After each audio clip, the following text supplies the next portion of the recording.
하나님의 말씀입니다. 이 시간에 다 같이 일어나셔서 오늘 이 거룩한 성일에 우리에게 주시는 하나님의 말씀을 여러분의 신비에 새기시고 하나님 말씀의 은혜를 받으시길 바랍니다. 다 같이 일어나셔서 하나님 말씀을 받들겠습니다. 제가 하나님 말씀을 봉독합니다. 이르시되 가서 내 남편을 불러오라. 여자가 대답하여 이르되 나는 남편이 없나이다. 예수께서 이르시되 내가 남편이 없다 하는 말이 옳도다. 너희에게 남편 5이 있었고 지금 있는 자도 내 남편이 아니니 내 말이 참되도다. 여자가 이르되 주여 내가 보니 선지자로소이다. 우리 조상들은 이 산에서 예배하였는데 당신들의 말은 예배할 곳이 예루살렘에 있다 하더이다. 예수께서 이르시되 여자여 내 말을 믿으라. 이 산에서도 말고 예루살렘에서도 말고 너희가 아버지께 예배할 때가 이르리라. 너희는 알지 못하는 것을 예배하고 우리는 아는 것을 예배하노니 이는 구원이 유대인에게서 남이라. 아버지께 참되게 예배하는 자들은 영과 진리로 예배할 때가 오나니 곧 이때라. 아버지께서는 자기에게 이렇게 예배하는 자들을 찾으시니라. 하나님은 영이시니 예배하는 자가 영과 진리로 예배할지니라. 여자가 이르되 메시아 곧 그리스도라 하는 이가 오실 줄을 내가 아노니 그가 오시면 모든 것을 우리에게 알려주시리이다. 예수께서 이르시되 내게 말하는 내가 그라 하시니라. 아멘. 다시 앉으시겠습니다. 하나님 아버지 감사합니다. 오늘도 주시는 이 말씀이 우리에게 생명수가 되게 하여 주시고 이 말씀이 우리가 이 땅을 살아갈 때에 하나님을 높이고 하나님을 경외하고 하나님을 섬기고 하나님의 마음을 헤아려서 하나님은 예배 잘할 수 있는 우리 모든 성도들이 되는 복된 시간이 되게 하여 주시고 이 말씀으로 말미암아 이 험난한 세상 우리가 살아갈 때에 힘이 되게 하여 주시옵소서. 원동력이 되게 하여 주시옵소서. 기쁨이 되게 하여 주시옵소서. 평강이 되게 하여 주시옵소서. 오늘도 이 종을 붙들어서 말씀을 선포하실 줄로 믿사옵고 예수님의 귀하신 이름으로 기도하옵나이다. 아멘. 할렐루야. 254장 1, 2, 5절로 우리 하나님 앞에 영광을 돌리겠습니다. 내 주의 보혈은 주의 보혈이 여러분의 모든 것을 씻어줄 줄로 믿습니다. 내 주의 보혈은 정하고 정하다. 내 죄를 정케 하신 주 나로라 하신다. 내가 주께로 지금 왔으니 십자가의 보혈로 날 씻어. 두 손을 높이 들고 약하고 추해도 약하고 추해도 주께로 나오면 힘주시고 내 추함을 고시 서주시네. 내가 주께로 지금 왔으니 십자가의 보혈로 날 씻어주. 그 피가 맘속에 두 손을 가슴에 대고 그 피가 맘속에 큰 증거 됩니다. 내 기도 소리 들으사 다 허락하소서. 내가 주께로 지금 왔으니 십자가의 보혈로 날 씻어주소서. 십자가의 보혈로 날 십자가의 보혈로 날 씻어주소서.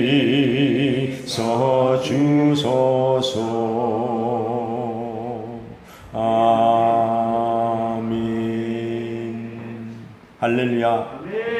십자가의 보혈이 여러분의 모든 삶의 때를 씻어줄 줄로 믿습니다. 십자가 보혈이 여러분의 죄악을 씻어줄 줄로 믿습니다. 십자가의 보혈이 여러분의 모든 질병을 씻어줄 줄로 믿습니다. 할렐루야. 오늘 우리 주님 만나는 놀라운 역사가 있기를 주의 이름으로 축원합니다. 우리 옆 사람과 인사합시다. 참 잘 오셨습니다. 은혜 받읍시다. 영과 진리로 예배합시다.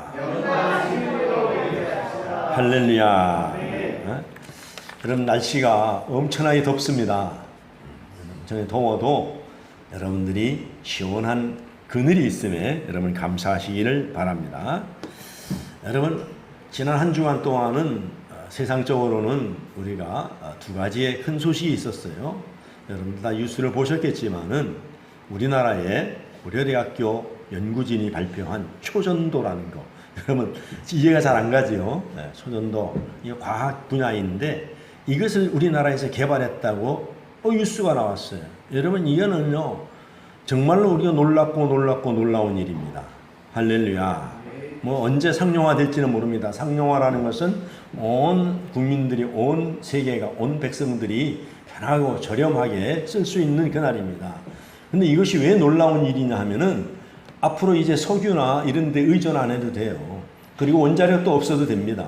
그래서 모든 교통, 모든 통신, 그 다음에 모든 교육, 그리고 모든 경제 이런 데에 엄청난 그 변화를 가져옵니다. 그리고 왜냐하면 전류와 제로라 하거든요. 그러니까 전기 안 쓰고, 그러니까 전기 자동차 이것도 이제는 무용지물이 되어버리는 거예요. 무용지물이 되어버리는 그런 세계가 오는데, 제가 살아있는 동안에 그런 세계가 올지는 모르겠습니다만은, 그러나 하나님이 하시면은 올 수 있습니다. 내년에도 올 수 있고. 그래서 전 세계가 지금 깜짝 놀란 거예요. 이것을 만약에 한국에서 이루어낸다면요, 우리 한국은요 세계를 한 손에 넣고 흔들 수 있어요. 왜냐하면 기술을 갖다가 우리가 딱 보완만 유지하면은요. 근데 우리나라 사람들은 좀 우리가 국민 정신이 좀 이게 개조가 돼야 돼요. 우리가 다른 나라에 배울 것은 배워야 되는데, 오직한 우리나라 민족을 우리가 폄하하기를 냄비근성이라 하는데, 이것은 좀 잘못된 것이고, 여러분 지금은 모든 것이 USB나 컴퓨터로 하기 때문에 기술을 빼돌리게, 뭐 눈 깜짝할 새에 빼돌리거든요. 그래서 다른 나라에서 이런 기술을 빼돌리기 위해서 기술자들을 3배, 5배, 심지어는 10배의 봉급을 주고 데려가거든요. 그리고 기술을 빼돌리는데, 왜 일본 사람들이 훌륭하냐 하면은 아무리 돈을 많이 준다는 이 사람들은 안 갑니다.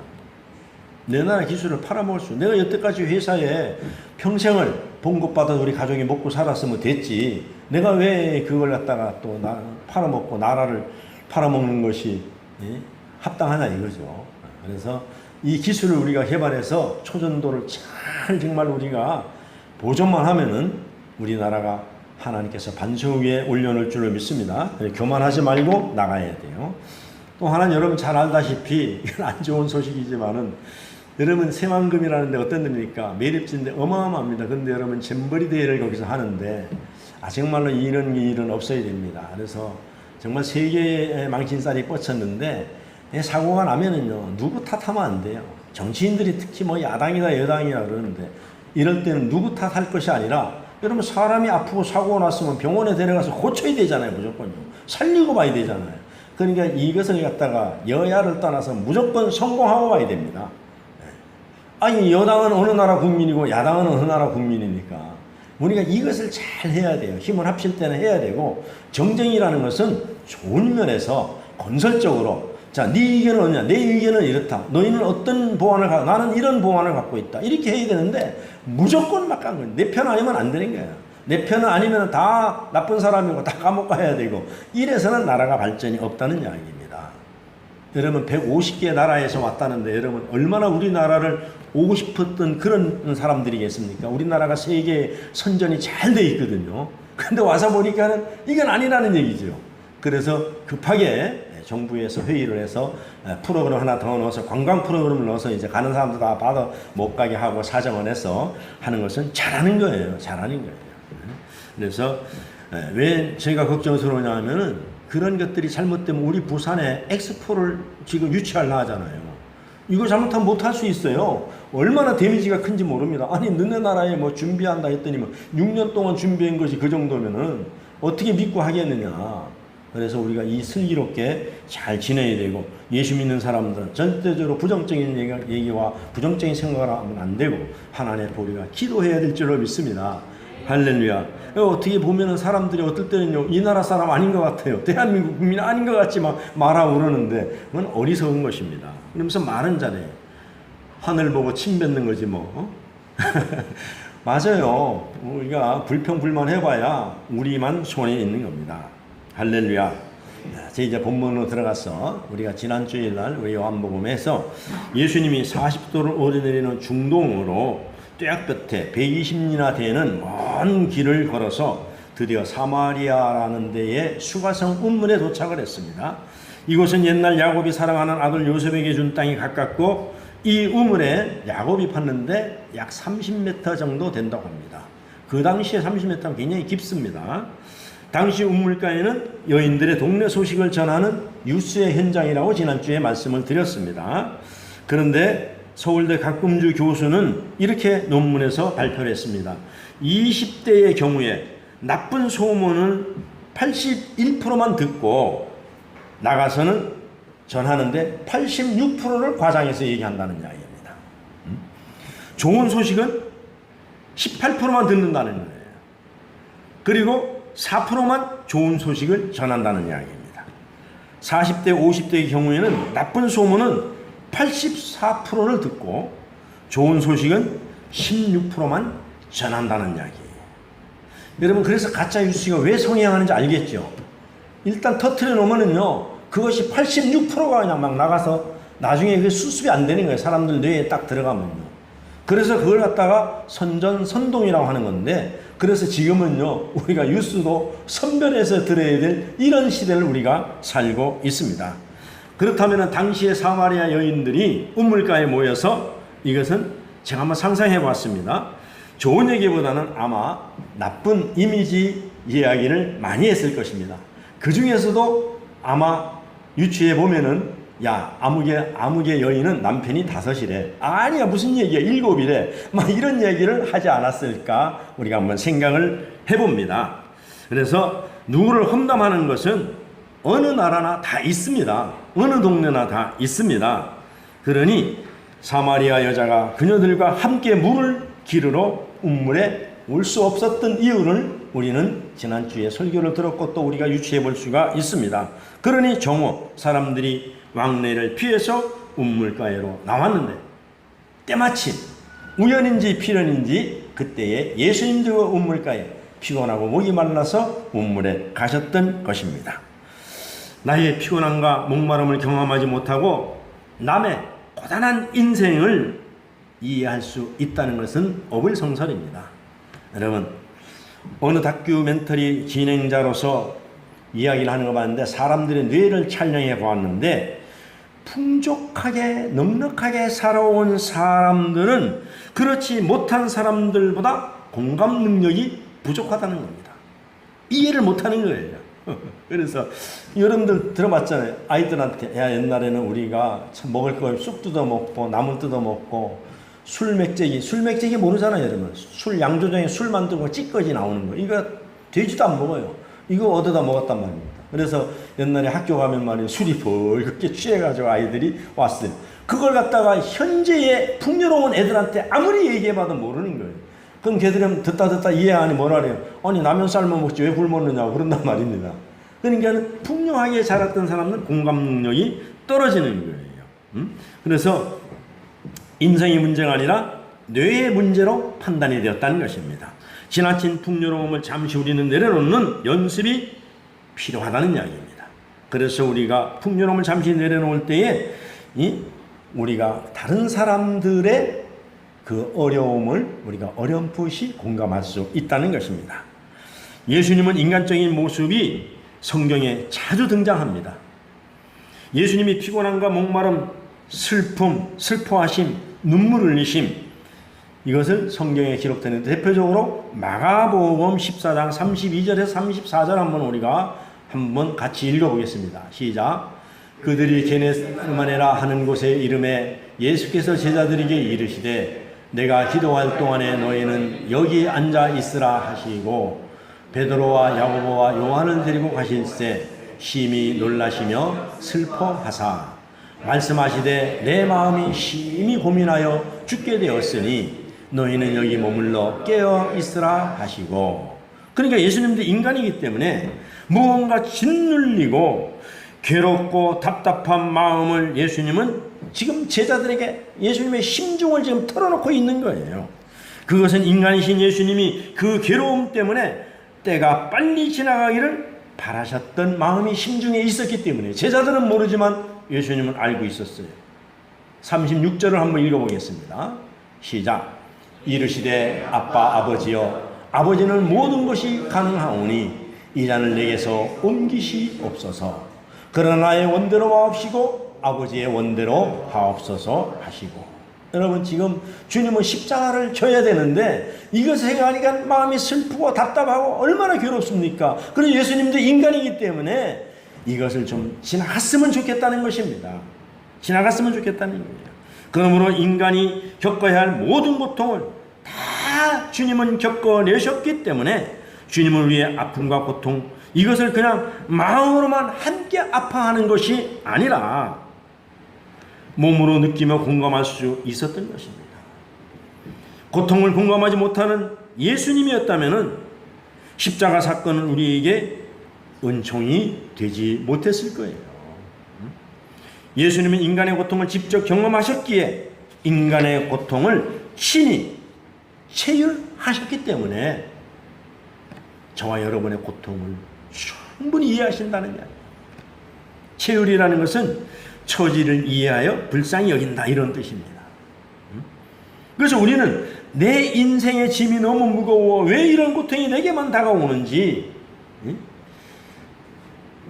왜 나에게만 이런 것이 다가오는지 모두가 다 행복하기를 원하는데 내게 닥쳐온 이 시련이 너무 무거워 이렇게 느끼는데 어떤 사람은 우리에게 위안을 주지 못한다 할지라도 피곤하고 우리 예수님은 피곤하고 슬퍼하고 눈물 흘리면서 인간이 겪어야 될 마지막 고통까지 겪어야 했던 예수님은 바로 저와 여러분의 그 고통을 한복판에 들어오셔서 그 고통을 함께 감내하고 또 이겨낼 수 있도록 힘을 북돋아 주시고 나와 함께 아파하시고 격려해 주시는 예수님이 곁에 계시는 것은 이것을 갖다가 우리가 하나님의 무한한 은총의 신비라는 것입니다.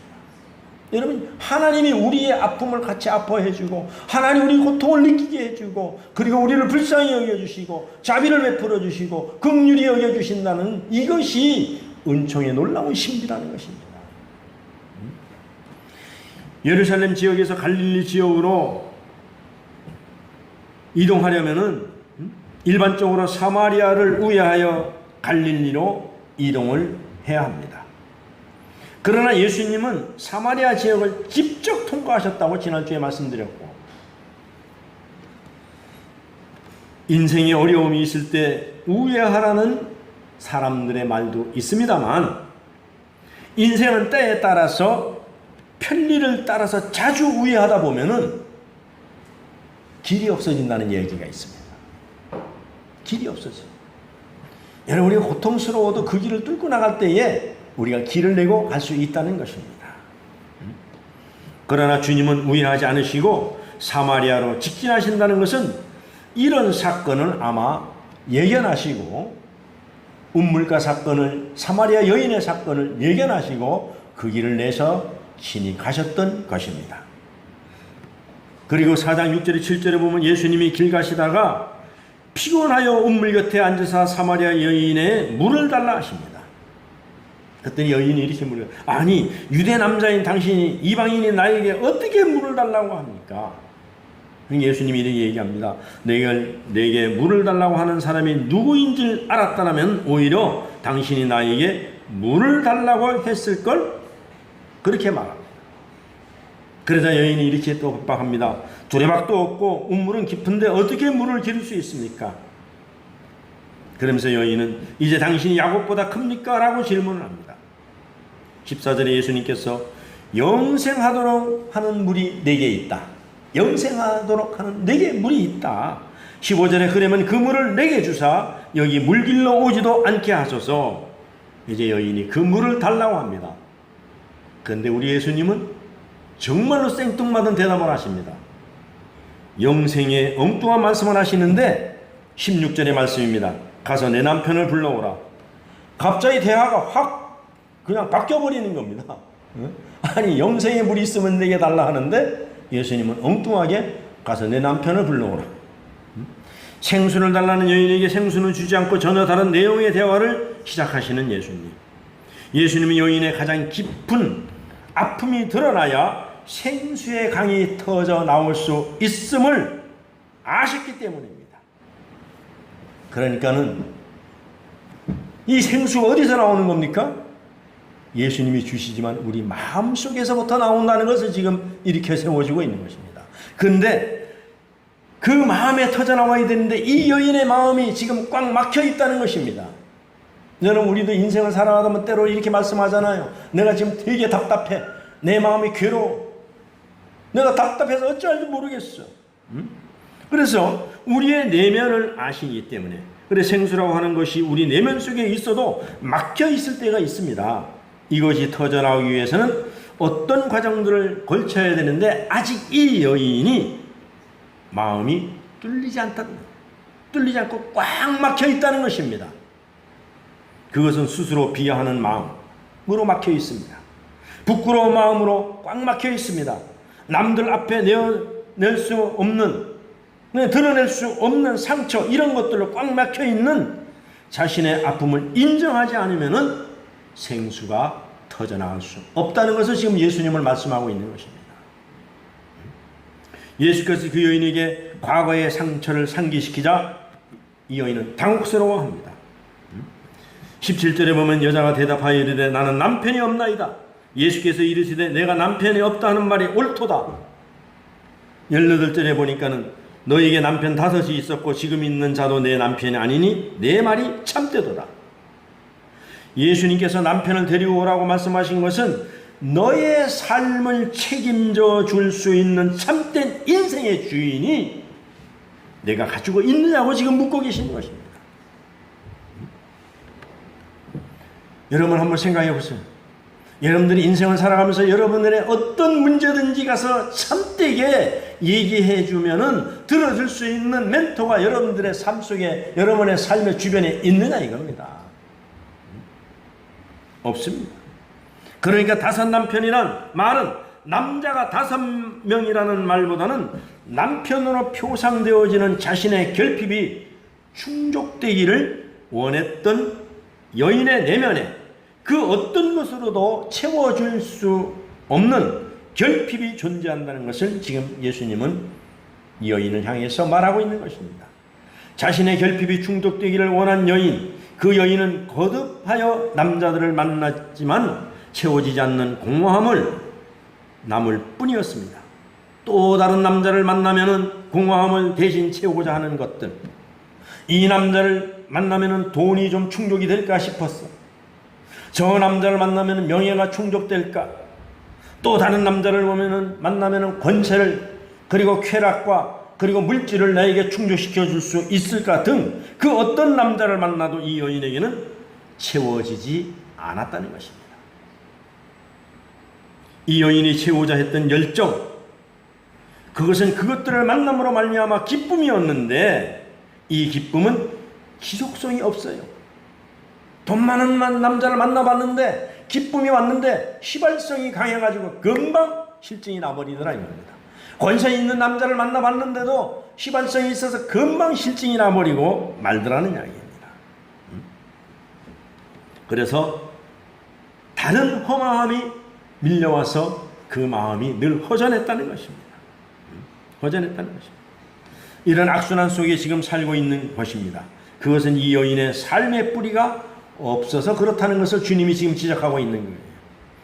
우리는 사람들이 가정이나 삶의 뿌리를 흔들리는 사람들을 지칭해서 뭐라고 얘기합니까? 저 사람 요새 바람 났대. 저 사람 요새 마음속에 바람이 들어갔대 그러잖아요. 바람 났다는 것입니다. 또는 저 사람 요즘 바람 들었다고 합니다. 그것은 가정과 삶의 뿌리가 깊지 못해서 그렇습니다. 그래서 사람들은 하나님으로부터 멀어진 삶이 뿌리 없는 바람난 삶이라는 것을 지금 주님은 이 여인을 향해서 지적하고 있는 것입니다. 여러분 잘 들어야 됩니다. 하나님께서는 여러분 성경에 보면은 예수는 나의 신랑이라 했습니다. 그리고 우리는 신부입니다. 그래서 결혼 관계를 얘기하고 있어요. 그러면 여기서 예수님이 얘기하는 겁니까? 하나님을 떠나서 내가 쾌락을 쫓아하는 모든 것들은 바람난 것이라는 것입니다. 바람난 여인 네가 지금 그것 때문에 아파하고 그것 때문에 네가 애주증지하는 것 때문에 나를 잃어버렸다는 것입니다. 나를 잃어버렸다는 것입니다. 하나님 예수 그리스도는 신랑 그리스도의 신부로 이어야 한다면서 하나님 아닌 다른 신랑을 찾아갔던 삶을 여인을 통해서 지금 주님은 상징적으로 지금 드러내고 있는 것입니다. 상징적으로. 이 여인은 바람기 많은 여인, 행실이 나쁜 여인으로 볼 것이 아니라 바람 따라 떠도는 뿌리 없는 뿌리가 뽑힌 채 존재의 모습, 즉 돈, 명예, 권세, 쾌락, 물질 소유에 중독해서 그 어떤 곳에서도 삶의 안정을 찾지 못하는 모습을 이 여인의 모습에서 지금 우리를 비추어 볼 수 있는 것입니다. 그래서 4장 18절에 한번 읽어봅니다. 주님이 이렇게 말합니다. 아까도 말씀드렸듯이 4장 18절에 시작. 너에게 남편 5이 있었고 지금 있는 자도 내 남편이 아니니 내 말이 참되도다. 이해하죠? 물리적으로 남자를 지금 얘기하고 있는 것이 아닙니다. 주님께서는요. 물리적으로. 그랬더니 이 여자가 깜짝 놀라서 뭐라 그럽니까? 속마음을 들켰어요. 어머나, 당신은 선지자로소이다. 우리 19절 한번 읽어보겠습니다. 시작. 여자가 이르되 주여 내가 보니 선지자로소이다. 선지자입니다. 당신은. 그러니까 속으로 감는 뭐라 했어요? 난 여태까지 당신 같은 사람은 만나보지 못했습니다. 당신은 영입니다. 내 마음은 어찌기에 뚫러봅니까? 나는 바람났습니다. 나는 남자를 좋아해서 갔던 것이 아니라 세상의 쾌락을 쫓아서 갔던 여인입니다. 그러면서 여기 보세요. 선지자 뭡니까? 미리 내다보는 자, 꿰뚫어보는 자라고 하잖아요. 우리가 국어사전에 보면요. 그래서 이 여인이 질문합니다. 그럼 하나님께 예배드리는 삶을 드려야 되는데 우리는 그리심산에서 예배를 드리는데 당신들은 예루살렘에서 예배를 드린다는데 그러면 이제 우리는 어디서 예배를 드려야 됩니까? 이 말을 하고 있습니다. 그래서 4장 20절 한번 읽어보겠습니다. 시작. 우리 조상들은 이 산에서 예배하였는데 당신들의 말은 예배할 곳이 예루살렘에 있다 하더이다. 이 산에서 그리심산 사마리아 지역에 있는 그리심산에 지금 교회를 얘기하고 있는 것입니다. 올바른 예배 장소에 대한 이견입니다. 전혀 지금 예수님이 여인이 생각했던 것보다 다른 말을 하고 있는 것입니다. 그리심산 성전, 유대인들은 예루살렘 성전에서 예배드리는데 그리심산은 요르단강 서안 나블루스 지역에 위치한 해발 약 800m 산에 위치하고 있습니다. 조망이 굉장히 좋습니다. 아래를 내다보면은 세겜과 베델 그것들이 다 보이고 야곱과도 관련이 있는 지역입니다. 지난번에 말씀드렸던 창세기 33장 18절에 밧담 아람에서부터 가나안 땅 세겜 성읍에 이르러 장막을 치고 그렇게 되어 있습니다. 그래서 사마리아인들은 야곱을 아주 소중하게 여깁니다. 그래서 그리심산에서 성전이 있어야 한다고 생각한 사마리아 사람들, 구약시대 예루살렘보다 중요한 장소였던 세겜과 베델, 그 어떤 장소, 어찌 보면 지역 이기주의로 우리가 생각할 수 있습니다. 너희들은 유대인들에게 예루살렘에서 예배하고 우리는 너희들이 우리를 경멸하는 게는 그림산에서 예배한다. 그때서 4장 21절에 보면 예수님께서 이렇게 대답을 하십니다. 21절 한번 읽어보겠습니다. 시작. 예수께서 이르시되 여자여 내 말을 믿으라. 이 산에서도 말고 예루살렘에서도 말고 너희가 아버지께 예배할 때가 이르리라. 지금 여인은 장소를 지금 얘기하고 있는데 주님은 장소를 배제하고 때를 얘기하고 있는 것입니다. 때. 여러분, 여인의 질문, 여인의 대답, 예수의 대답은 완전히 틀립니다. 하나님을 만나는 곳에 특정한 장소에 국한되지 않고 기독교는 장소의 종교가 아니라 때의 종교라는 것을 얘기하고 있는 거예요. 그래서 여러분들 우리가 교회를 아무데나 막 세울 수 있잖아요. 물론 아무데나 아니면 하나님이 허락하셔야 되지만은. 그래서 우리는 꼭 거기 가서 예배드리는 것이 아니라 우리는 어디서든지 주의 이름을 부르는 곳이 주님이 계신 거예요. 할렐루야. 아멘. 그래서 우리는 산에서도 들에서도 우리는 강에서도 바다에서도 비행기 안에서도 차 속에서도 어디든지 주의 이름을 부르는 곳에 우리 하나님 우리와 함께 계시는 줄로 믿습니다. 할렐루야. 응? 고대 세계의 신들은 머무는 곳이 특정되어 있었어요. 이번 헬라 도시 그리스에 가보면은요, 얼마나 그 성경에 나오는 헬라어로다가 소시가 되어 있지만 신들이 많습니까? 이 보면. 우리나라에도 신들이 굉장히 많았어요. 우리나라는 막 신이 막 엄청, 지금 일본이 그렇잖아요. 근데 우리나라는 좀 덜해졌어요. 그래도요. 부엌에 가면은 여러분 조왕신이라는 것이 있는 건 아시죠? 부엌에 가면은 부뚜막신이라고 하잖아요. 그 뒷간에 가면 또 뒷간신이 있어요. 옛날에 어렸을 때 가면 그래요.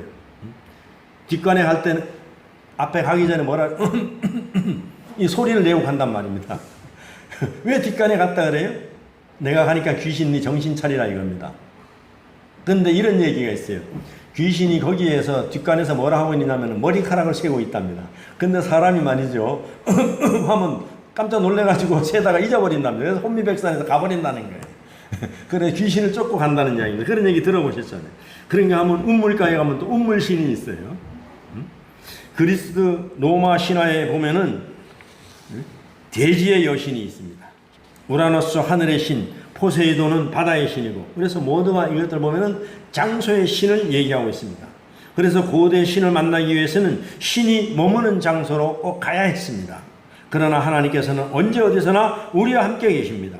하나님 앞에 내가 언제 마음을 여는가, 이것이 중요한 거예요. 우리는 언제 어디서든지 무릎을 꿇고 내 마음을 열으면은 주님이 찾아오시는 줄로 믿습니다. 할렐루야. 그래서 그리심산과 예루살렘 모두 예배를 위한 타당한 장소는 아닙니다. 우리는 아직까지도 장소 집착형 신앙을 가지고 있습니다. 이사야 1장 12절을 한번 우리가 읽어보겠습니다. 구약성경 이사야 1장 12절을 시작. 너희가 내 앞에 보이러 오니 이것을 누가 너희에게 요구하였느냐? 내 마당만 밟을 뿐이니라. 오지 말라는 얘기가 아닙니다. 지금은 예배당 시대입니다. 성전은 여러분들이거든요. 그러니 예배당에는 모여서 예배드리고 흩어져서 전도하는 장소란 말입니다. 일주일에 한 번씩 하나님을 만나는 장소입니다. 그런데 이사야 선지자는 누가 너희에게 이것을 요구했느냐? 내 마당만 밟을 뿐이라. 그러니까 마음이, 오지 말라는 얘기야. 마음이 하나님을 향해 있지 않으면은 그 예배는 내가 받을 필요가 없다는 이야기입니다. 마당만 밟고 간다는 이야기예요. 그래서 성전에 나오는 것 자체로 할 것 다 했다고 생각할 때 그것은 그저 마당만 밟고 가는 행위에 지나지 않는다는 이야기입니다. 이거 잘 들어야 됩니다. 그렇다고 나오지 말라는 얘기는 아닙니다. 그래서 4장 22절을 읽어보면 좀 이해가 됩니다. 우리가 본문 4장 22절 한번 읽어보겠습니다. 시작. 너희는 알지 못하는 것을 예배하고 우리는 아는 것을 예배하노니 이는 구원이 유대인에게서 남이라. 너희는 알지 못하는 것을 예배하고 우리는 아는 것을 예배한다. 이것은 구원이 유대인에서 남이라. 참 마음이 아픈 이야기입니다. 평생 교회를 다녀도 예수님의 실체와 전혀 만난 적이 없는 사람들이 너무나도 많다는 것을 지금 예수님이 지적하고 있는 것입니다. 우리가 철들었다고 할 때 아유 저 사람 철들었어 그러잖아요. 언제 철들었다 그래요?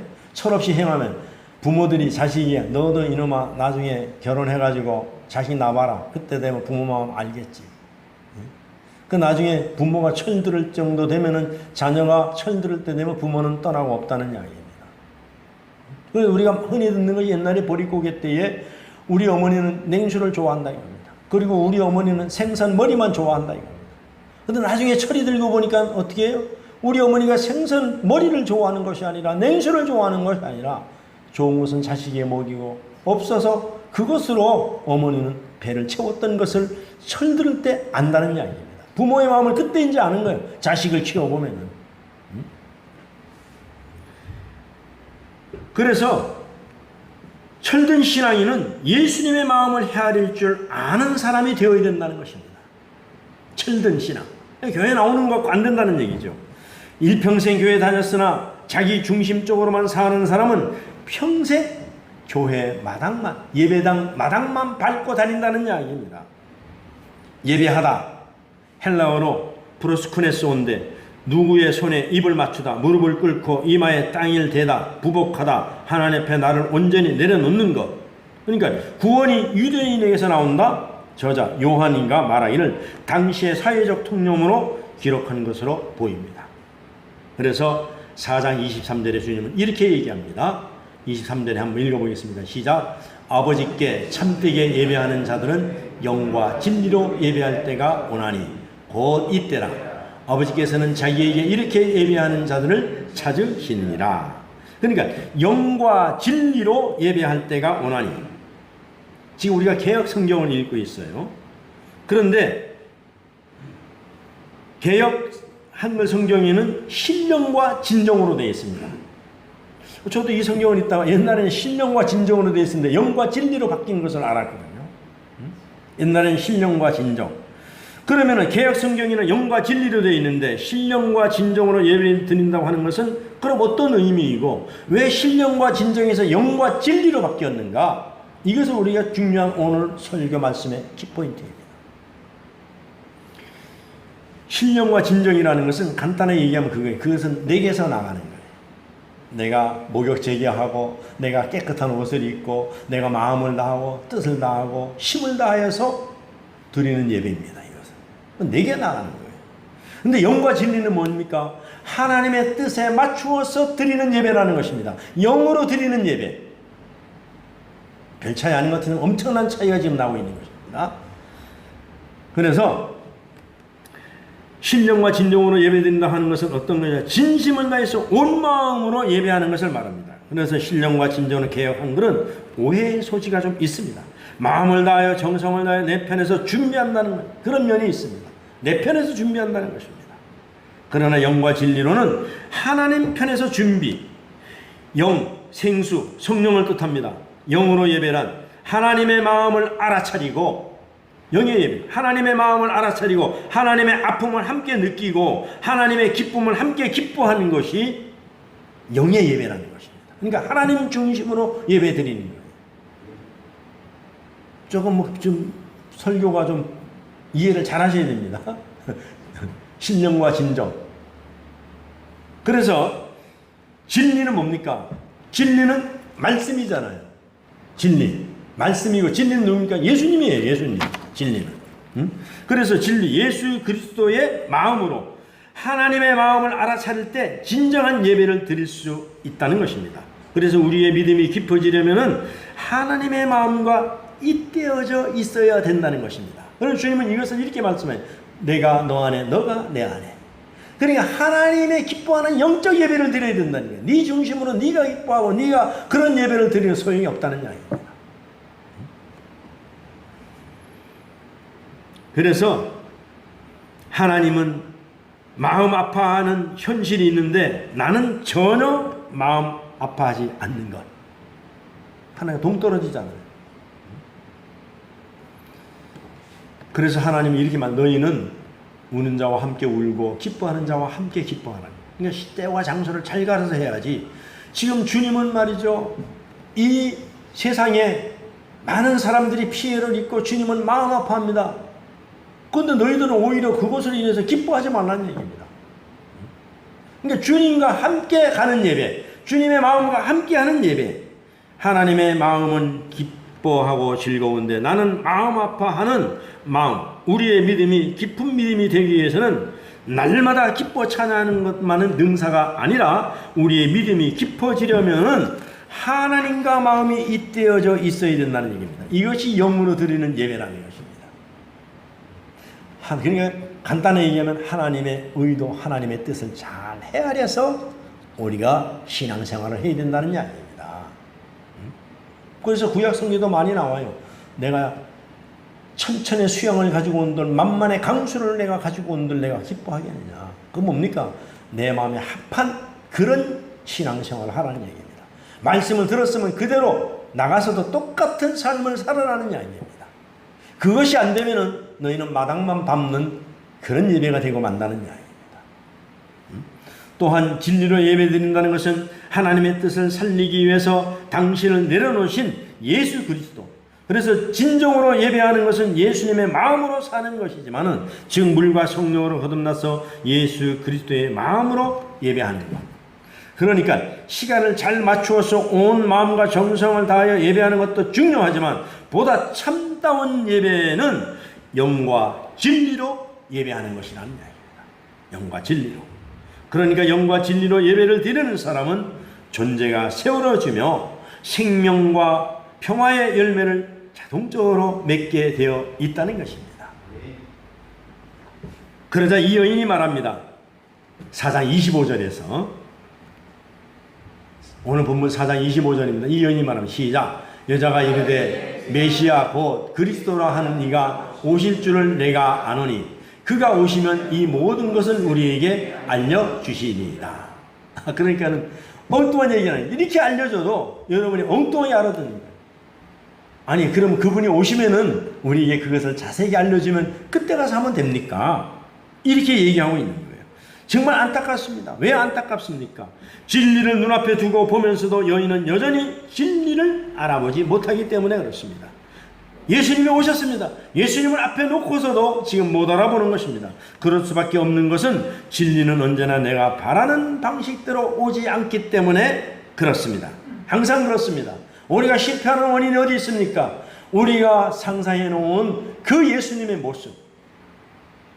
그래서 지난번에 우리 박종현 목사님이 설교할 때에 서울에 있는 그 목사님, 그 사람이 가수였었어요 원래. 그렇죠?